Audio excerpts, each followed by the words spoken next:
Estimados leitores e quem nos vai ver e ouvir nesta entrevista, Mercados Euro-Africanos tem hoje o prazer de receber a embaixadora Rita Laranjinha, uma diplomata de carreira do Serviço Externo e Diplomático de Portugal e que agora tem funções específicas e de alta responsabilidade no marco do que é a União Europeia. Mas melhor do que ninguém, a embaixadora Rita Laranjinha explicar-nos-á quem é, vai-nos falar um pouco do percurso dela e das atuais funções, precisamente no quadro do Serviço Externo da União Europeia.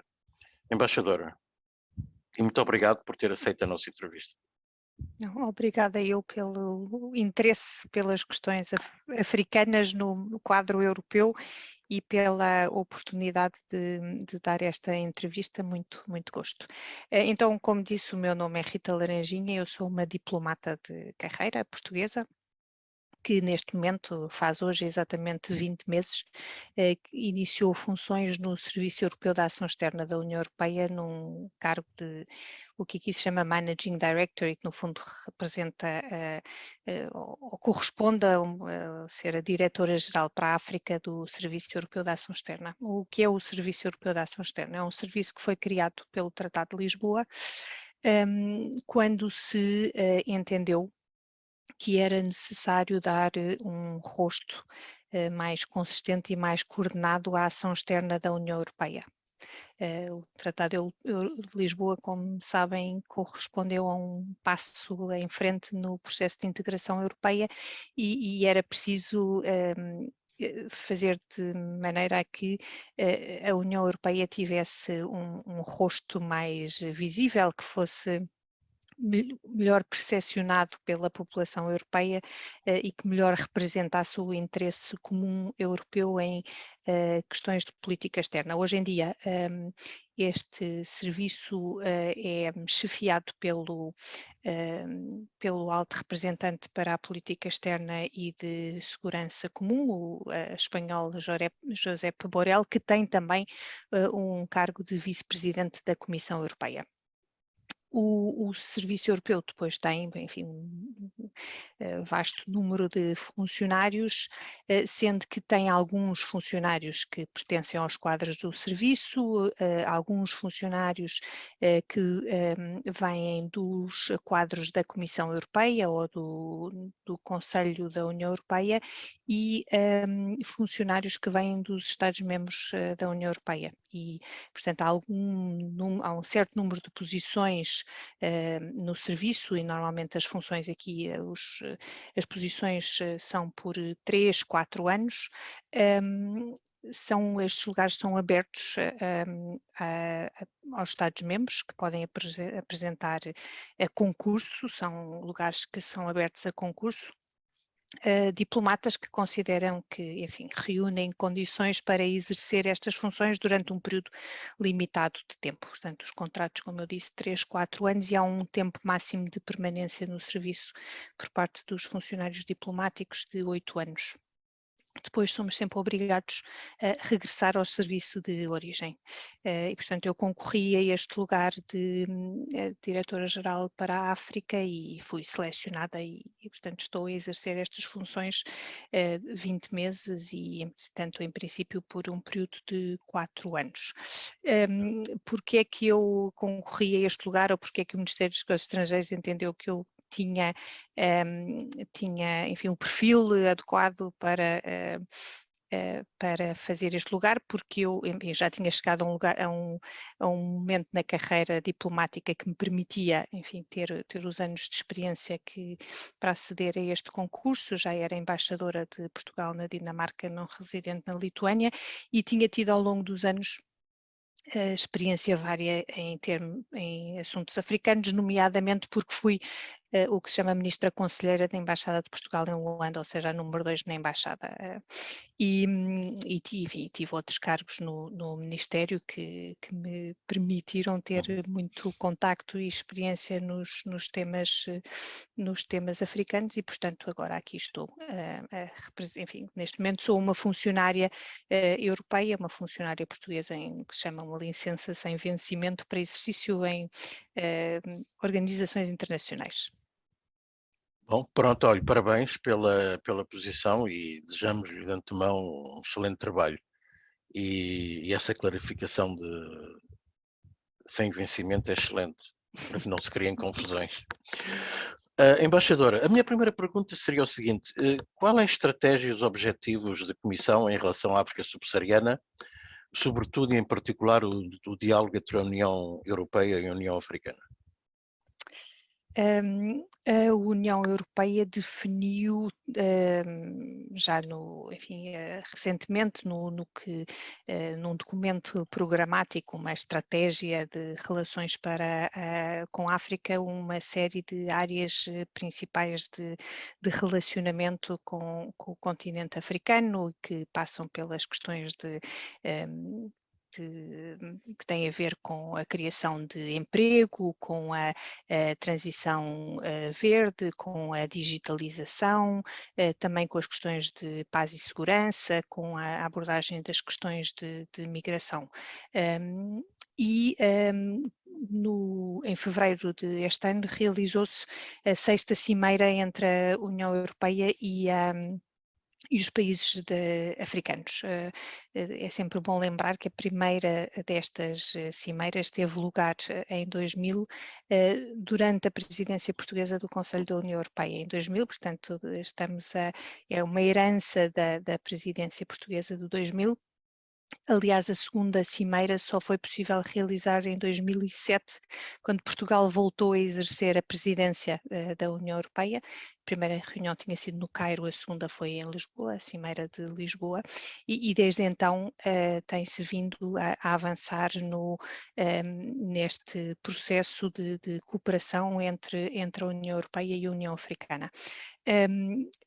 É uma política não apenas da Comissão, a Comissão Europeia, é uma política dos Estados-membros, também da União Europeia, visto que estas cimeiras são cimeiras em que os chefes de Estado e de Governo de todos os países da União Europeia estão presentes. E, aliás, é assinalável que em Bruxelas tenham estado presentes os 27 chefes de Estado e de Governo da União Europeia, o que dá bem, nota da importância que é dada à relação com a África. Do outro lado da mesa estão os 54 chefes de Estado, na maioria chefes de Estado dos países que pertencem à União Africana.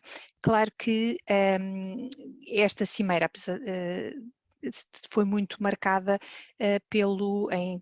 teve lugar em fevereiro, muito marcada pelo impacto do Covid e pelo impacto que o Covid teve nas economias africanas e, portanto, teve um enfoque muito forte nas questões do crescimento económico e foi anunciado por parte da União Europeia um pacote muito substancial de investimento ao qual se chamou Global Gateway, porque pretende sinalizar a abertura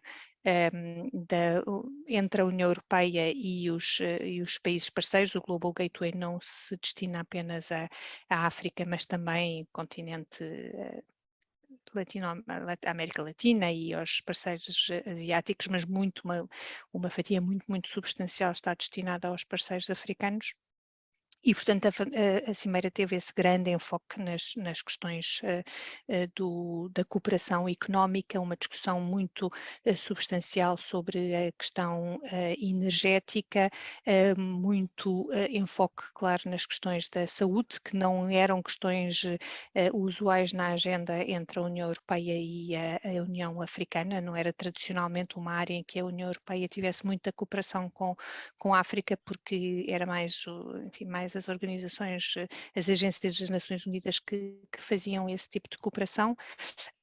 E também as questões de paz e segurança, porque infelizmente, os conflitos em África não têm diminuído, antes pelo contrário, e portanto houve uma grande discussão em torno de como melhor apoiar os países africanos a ultrapassar as situações de crise que se perpetuam e que se sobrepõem em África.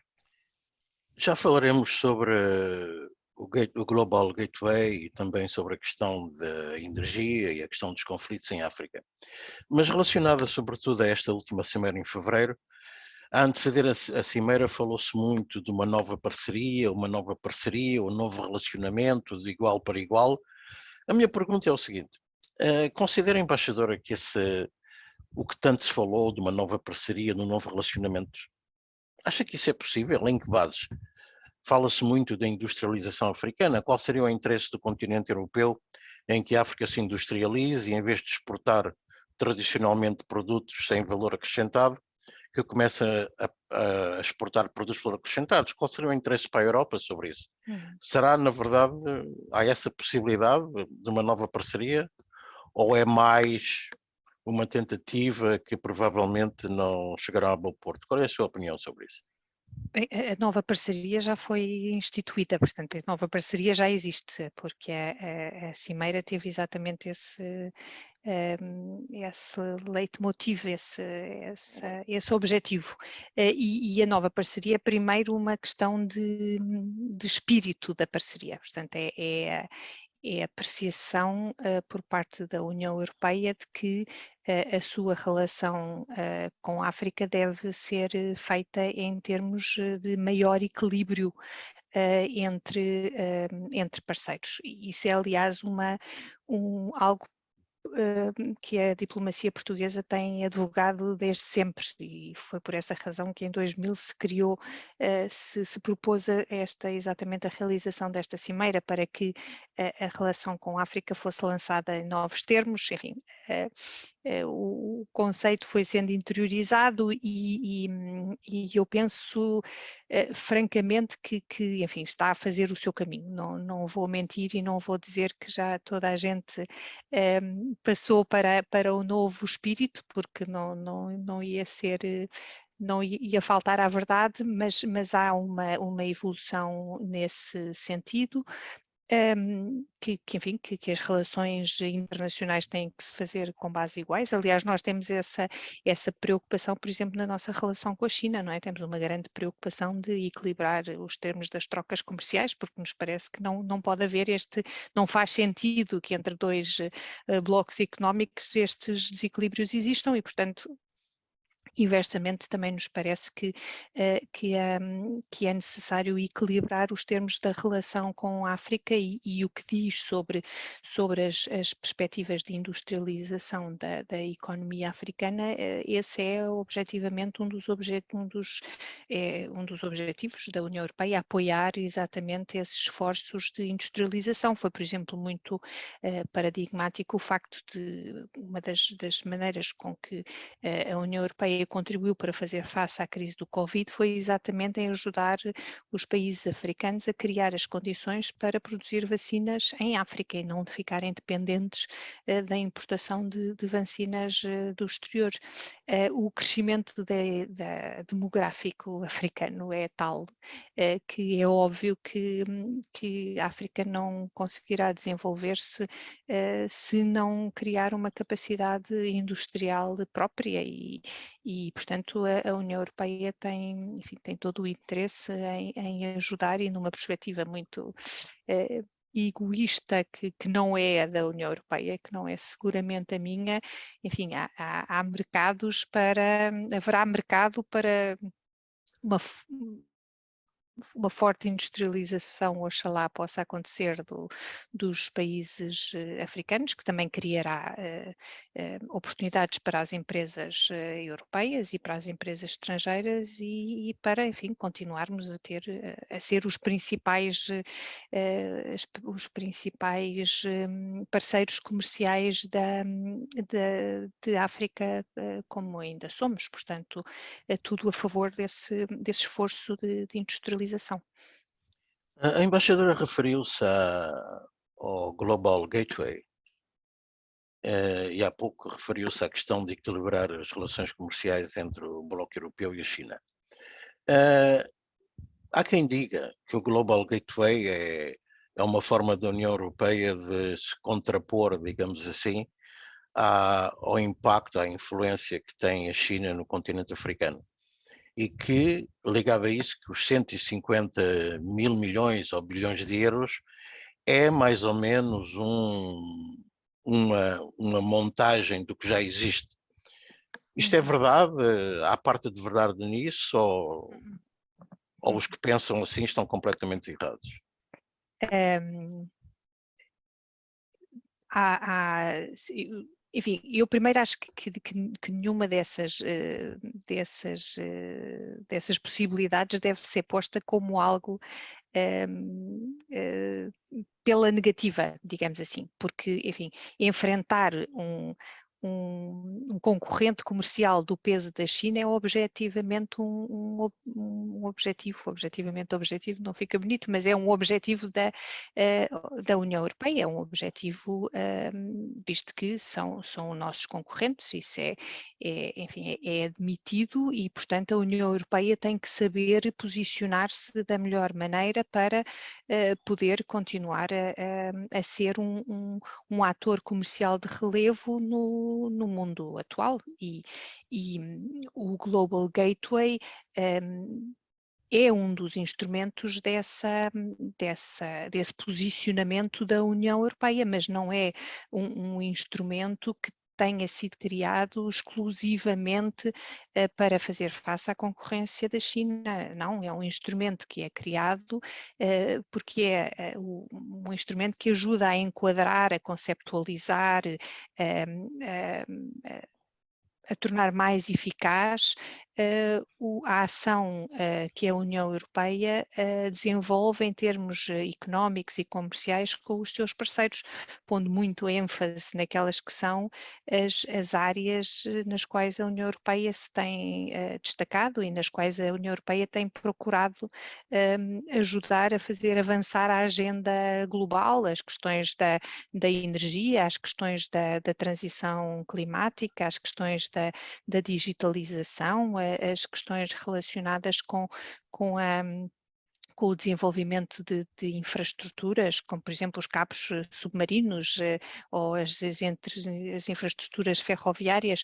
Portanto, é um instrumento de ação externa da União Europeia e que se baseia no que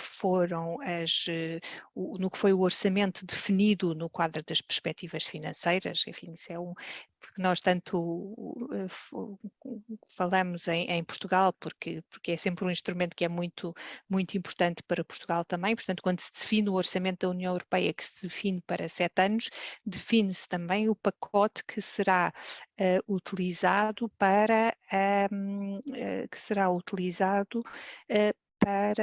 na vertente externa, portanto, na relação com os nossos parceiros externos.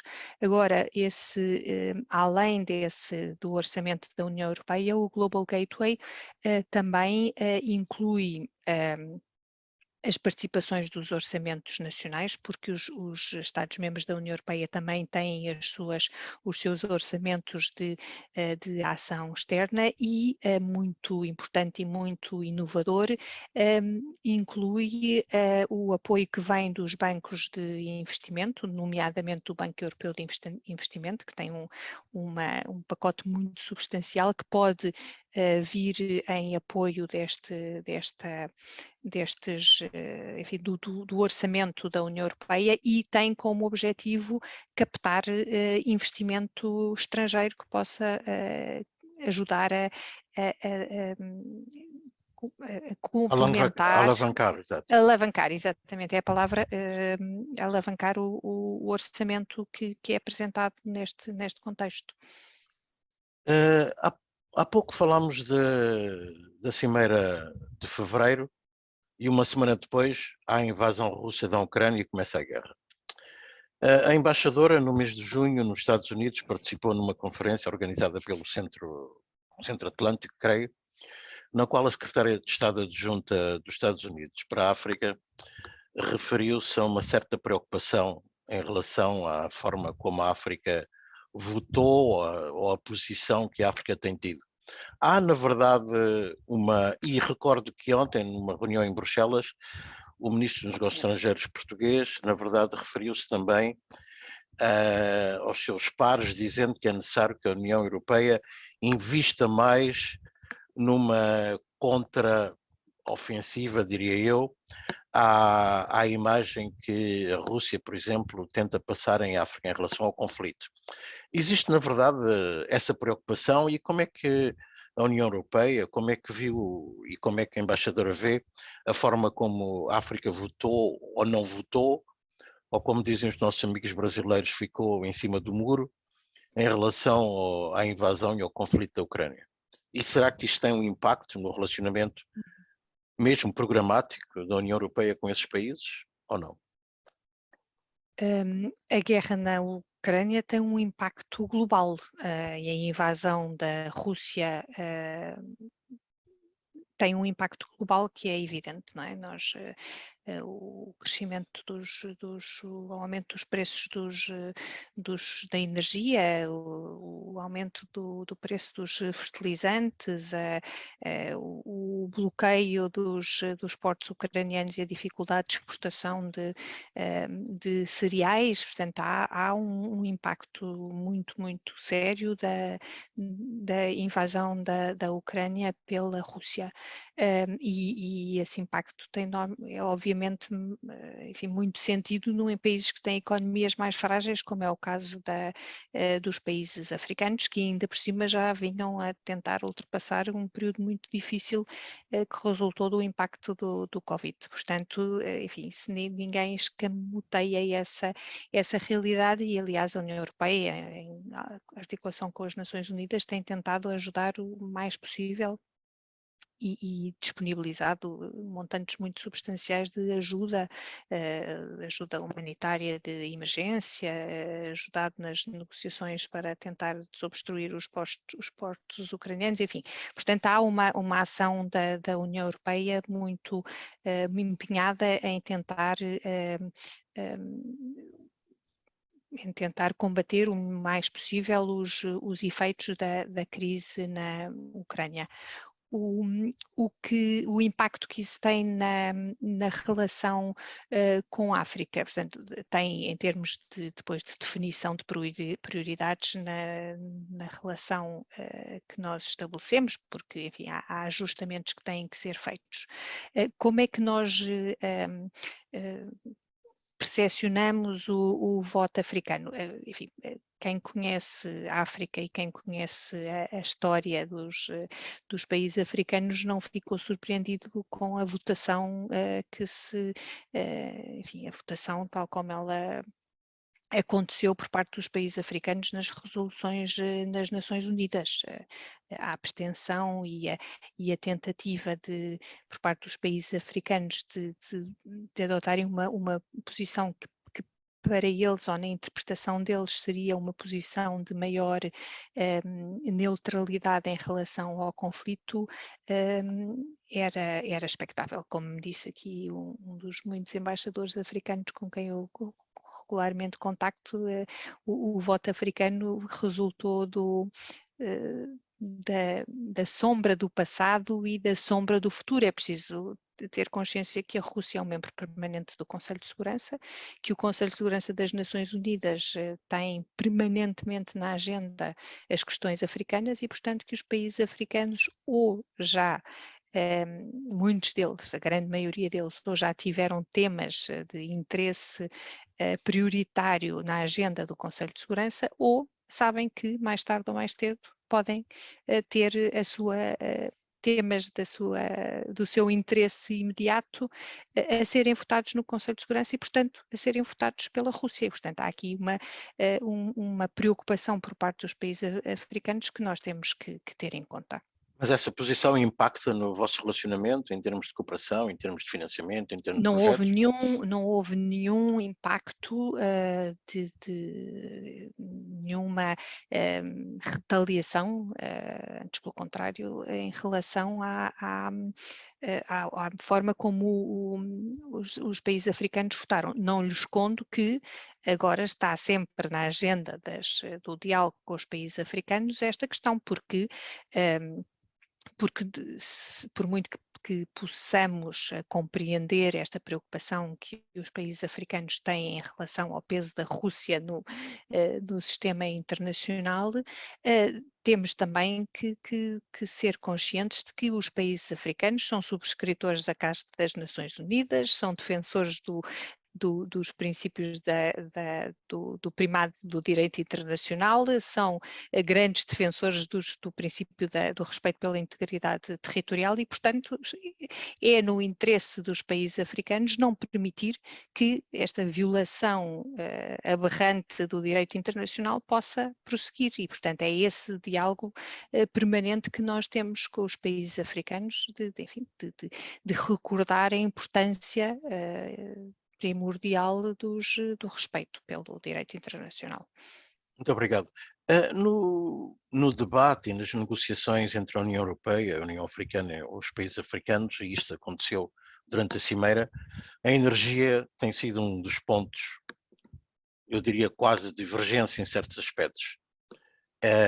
A chamada transição energética justa de que fala a África. Recentemente o Parlamento Europeu votou para considerar o gás natural, provavelmente não como uma energia limpa, mas votou para que o gás natural pudesse ter acesso a financiamentos considerados verdes. E isto sob a recomendação da Comissão. Isto quer dizer o quê? Que está a haver uma mudança, que essa mudança é conjuntural devido à situação energética causada pela guerra na Ucrânia e pelas sanções, ou é mais estrutural e há, digamos, uma aproximação do bloco europeu à posição africana sobre uma transição energética justa? A primeira parte é que eu posso confirmar que realmente as questões de energia estiveram muito presentes nas negociações. Eu fui a negociadora-chefe por parte da União Europeia e, portanto, e é verdade que o último parágrafo que foi fechado da negociação e da declaração conjunta foi exatamente o parágrafo sobre a energia. E exatamente sobre essa questão da transição e sobre a política da União Europeia de não financiar investimentos no domínio das energias fósseis. Mas também reconhecendo, e isto no dia 17 e 18 de fevereiro, portanto ainda antes da guerra na Ucrânia, que os países africanos, enfim, tinham legitimidade para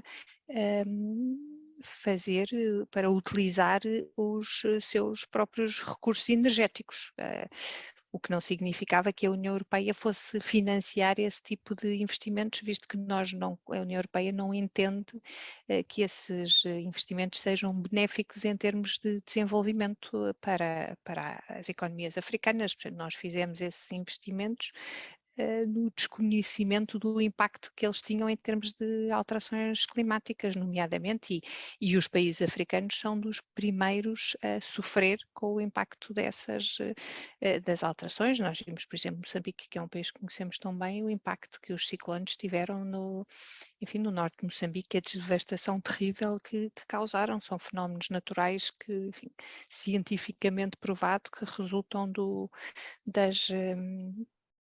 das alterações climáticas. É verdade que depois disso a guerra na Ucrânia, enfim, criou uma realidade diferente e que há neste momento por parte da União Europeia uma grande preocupação em termos de abastecimento energético e, portanto, por isso essa resolução do Parlamento Europeu, porque se está à procura das melhores formas de colmatar ou de ultrapassar a dependência que existia em relação às fontes de abastecimento energético russo. Portanto, há uma evolução, há uma discussão em curso, é verdade, é um facto, quer dizer, essa discussão tem sido pública e os países africanos têm também chamado a atenção enfim, para o facto de que muitos deles constituem, enfim, têm fontes de energia muito substancial. Eu ainda no mês de julho estive na Nigéria e a Nigéria procura posicionar-se como um fornecedor de energia mais substancial. Angola, que nós conhecemos tão bem, é também um exemplo de um país que tem pretensões em aumentar as suas exportações energéticas. Portanto, há um debate em curso, mas enfim, é um debate que está a ser feito e está-se a procurar encontrar o melhor equilíbrio possível. Como sabe, a discussão sobre o nuclear também voltou à agenda, não é? Não é uma discussão que envolve os países africanos, que obviamente não estão preparados para esse tipo de E há energia, também mas o enfim, hidrogênio. E há o exatamente, hidrogênio e, verde. e aí os países africanos estão muito bem posicionados, e já era um dos projetos de que eu ouço falar desde que aqui cheguei, há 20 meses. Ainda ninguém imaginava que a guerra na Ucrânia ia acontecer. É um grande projeto na área do hidrogênio na Namíbia, por exemplo, e portanto esse já estava na agenda da União Europeia e na agenda da relação com a África. Em relação a este ponto, a parceria euro-africana em investigação, inovação e energias renováveis, o LIP, do qual aliás creio que há uma universidade portuguesa em Beja que está muito implicado. O que é isso exatamente? O que é que essa parceria faz? Eu não lhe sei falar em detalhe, mas sei que no domínio do, enfim, que existem inúmeros projetos na área da investigação e desenvolvimento financiados pela União Europeia. Os serviços da Comissão Europeia que trabalham nesta área da investigação e do desenvolvimento têm um enfoque, obviamente, nas áreas prioritárias da União Europeia, e, portanto, há muito trabalho que é feito no domínio das energias renováveis, e este é um dos projetos que se insere no quadro desses inúmeros oportunidades que existem de financiamento por parte da União Europeia para projetos que são inovadores e que tentam encontrar soluções inovadoras na área das energias renováveis. Um outro ponto que creio que foi debatido durante a última Cimeira União Africana-União Europeia, mas que faz parte, é um tópico muito recorrente nas discussões, é a questão da imigração. É evidente que a imigração africana para a Europa continua a ser uma questão que impacta na vida das pessoas, na cultura, na sociedade, embora hajam também aspectos positivos. O que é que Em que pé é que está essa negociação, esse tipo de discussão com a União Africana, e que tipo de programas é que há na União Europeia, seja de apoio ao retorno, seja também de programas que nos países africanos tentam reter a população jovem e evitar a imigração? O primeiro ponto que eu gostava de fazer é que a migração tem aspectos sobretudo positivos, e nós que somos um país em que, enfim, de imigrantes principalmente, e temos comunidades em todo o mundo, devemos sempre ter consciência da importância dos fenómenos migratórios e de como devem ser encarados pela positiva e como fatores de oportunidades de crescimento, não só individual para quem imigra, mas também para as sociedades de acolhimento. Bom, esta poderá ser a posição de Portugal, mas há posições muito diferentes. A Hungria, por exemplo. Sim, mas enfim, enfim, eu queria fazer dar esta nota, Claro. porque essa é a posição, eu não, sim, não só de Portugal, mas é também a posição da União Europeia. É verdade que há Estados-membros que não, enfim, que não partilham desta posição, mas a posição global da União Europeia em matéria de migrações é uma posição esta enfim, que eu acabei de exprimir, de encarar. Obviamente, os fenómenos migratórios, como todos os fenómenos, também têm que ser enquadrados, portanto, existem instrumentos para enquadrar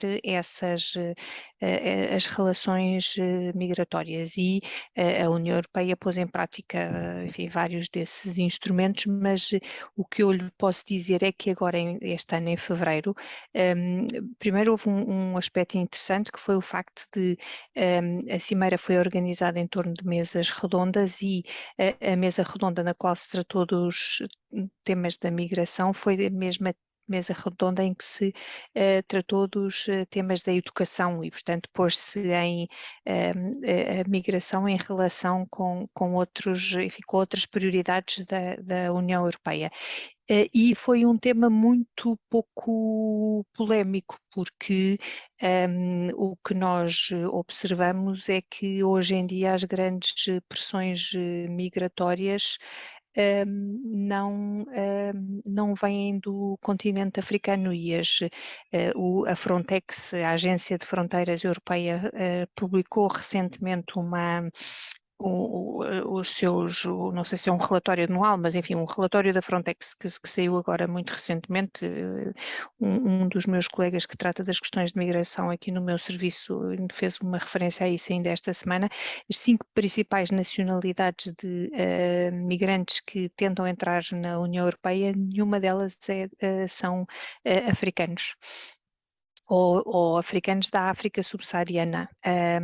E, portanto, hoje em dia não existe a pressão que existiu anteriormente, e muito graças aos instrumentos que se têm vindo a criar e muito graças à cooperação que se tem desenvolvido com aqueles países da África subsaariana, de onde provinham o maior número de imigrantes, muita cooperação que foi desenvolvida com o Níger, muita cooperação que foi desenvolvida com o Senegal, Mauritânia, e portanto esse é um diálogo que nós temos em permanência e é também um diálogo que temos com a União Africana, exatamente para encontrar formas de melhor enquadrar estes temas e para os debater sempre numa perspectiva integrada, tendo em conta não apenas o combate à imigração ilegal, o combate essencial às redes de tráficos de pessoas, e as questões da readmissão e do retorno de migrantes, as questões da criação de emprego e muito focada na criação do emprego para jovens. Portanto, esta é uma abordagem integrada que enfim, não é um fenómeno obviamente que tenha desaparecido, mas que tem trazido tem dado frutos e na qual a discussão é hoje em dia muito menos tensa do que foi há anos atrás. E esse, por exemplo, um dos exemplos é exatamente o facto de nas negociações dos textos finais da declaração, muito rapidamente nós temos conseguido chegar a uma linguagem consensual sobre os temas da migração. Um dos pontos que a embaixadora referiu no princípio da nossa conversa foi a questão dos conflitos. Para não mencionar que dois, o Sahel e Cabo Delgado em Moçambique, são situações extremamente explosivas, atuais e prementes. No Sahel, com mortos diários e há toda uma expansão para outros países, como Benin. A União Europeia tem apoiado, tem falado muito em apoio à luta contra o terrorismo. Até que ponto é que a União Europeia pensa ir no apoio precisamente na luta antiterrorista em África, seja no Sahel, seja em Moçambique? Esse foi uma das conclusões da cimeira entre a União Europeia e a União Africana, foi exatamente o apelo dos países africanos para que o apoio da União Europeia em termos de luta antiterrorista fosse reforçado. E a União Europeia tem 11 missões de paz, missões no âmbito da política de segurança e defesa comum em África atualmente, e a maioria delas tem exatamente como põe o ênfase na questão da luta contra o terrorismo, a missão da Somália, por exemplo, a missão em Cabo Delgado, que é a missão mais recentemente criada pela União Europeia, também as missões que estão presentes no Sahel. Portanto, a luta antiterrorista vai continuar na agenda das relações entre a União Europeia e a União Africana. Os instrumentos que existem têm que ser melhorados. É óbvio que que não estamos, que estamos ainda longe de vencer essa guerra, mas o esforço vai continuar. A União Europeia, além de ter desenvolvido missões que estão focadas no treino e no acompanhamento das Forças Armadas africanas, desenvolveu a Facilidade Europeia de Paz, que permite que seja também fornecido equipamento para que as forças africanas possam estar melhor armadas para se defenderem e para defenderem os cidadãos, as populações civis, que é o grande objetivo da União Europeia. E existem depois também uma série de outras políticas que não são apenas políticas focadas nos meios militares, mas políticas de integração, por exemplo, de reintegração de antigos combatentes, em que a União Europeia também está bastante ativa. Eu, na visita que fiz recentemente à Nigéria em julho, estive no norte, no estado de Borno, num campo de refugiados, onde estão agora alojados milhares de antigos combatentes do Boko Haram, e a União Europeia tem um programa, foi por isso que eu lá fui, tem um programa de apoio às comunidades locais, que estão a fazer um trabalho absolutamente notável de reintegração dos antigos combatentes. Claro que há um trabalho prévio que tem que ser feito para se perceber quem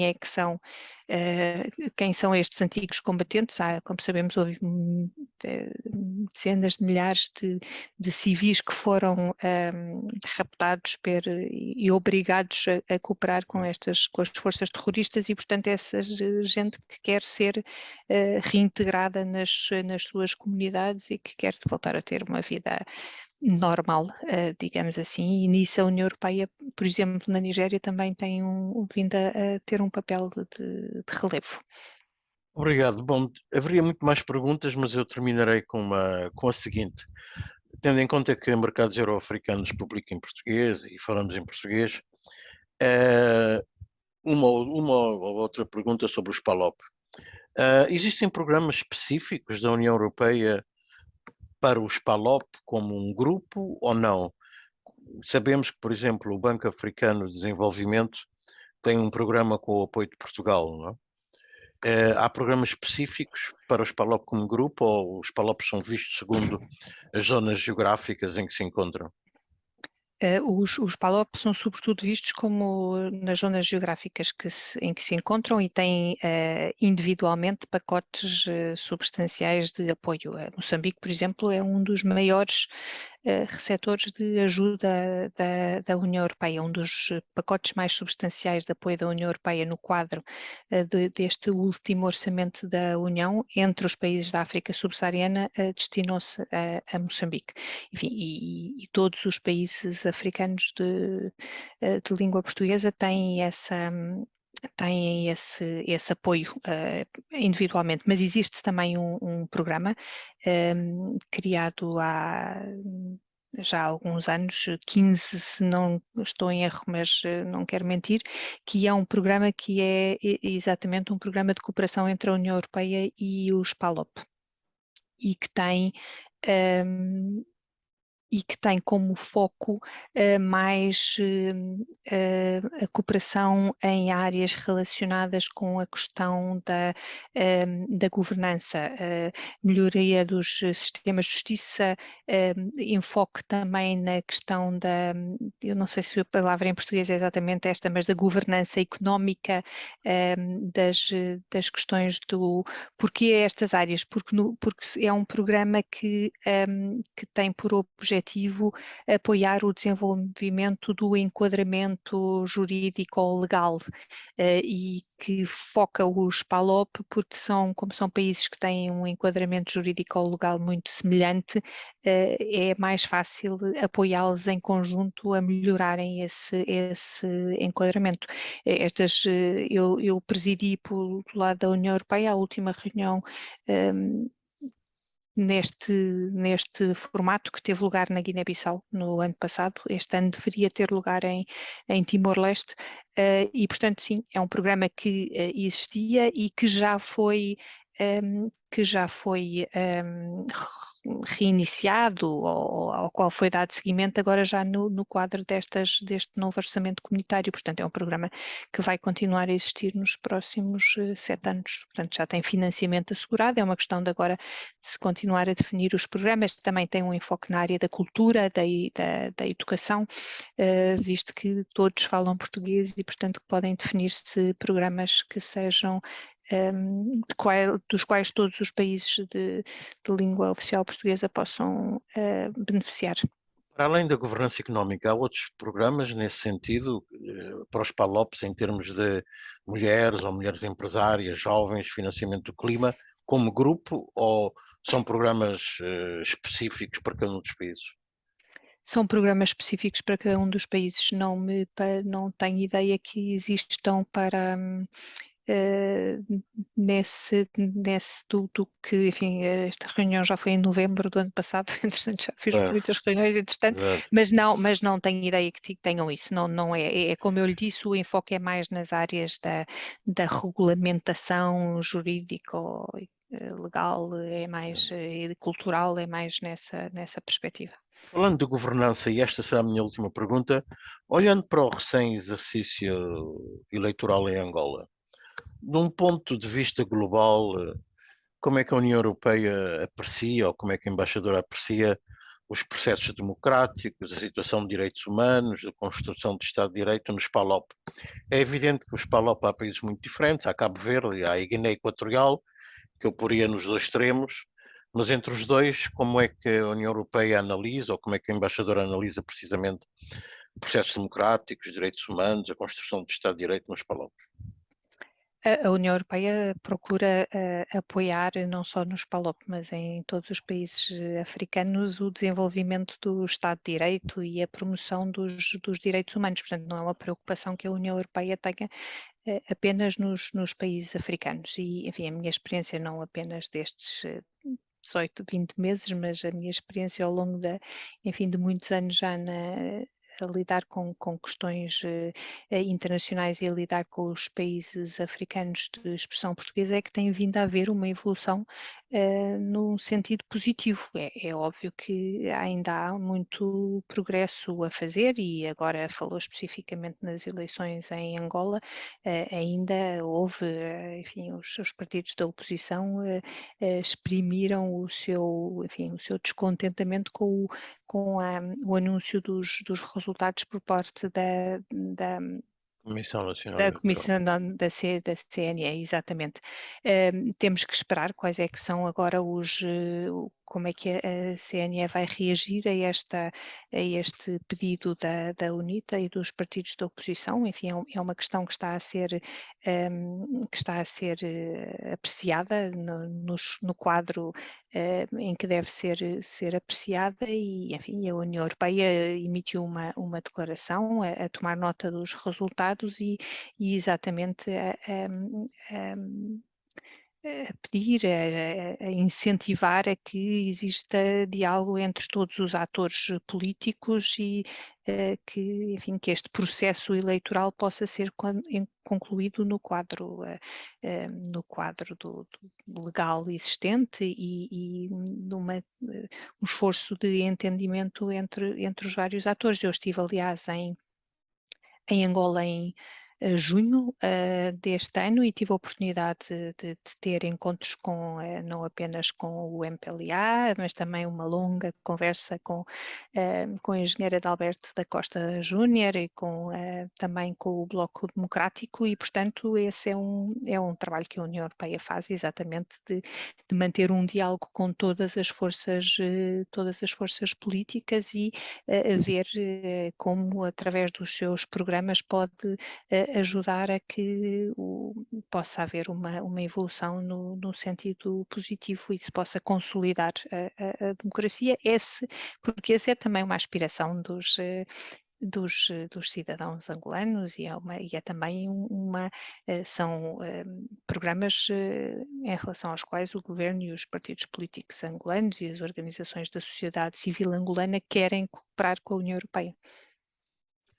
Embaixadora, muito obrigado. Da minha parte é tudo. Obrigado pela esta entrevista a mercados euro-africanos. Alguma coisa que queira acrescentar? Por favor. Não, obrigada.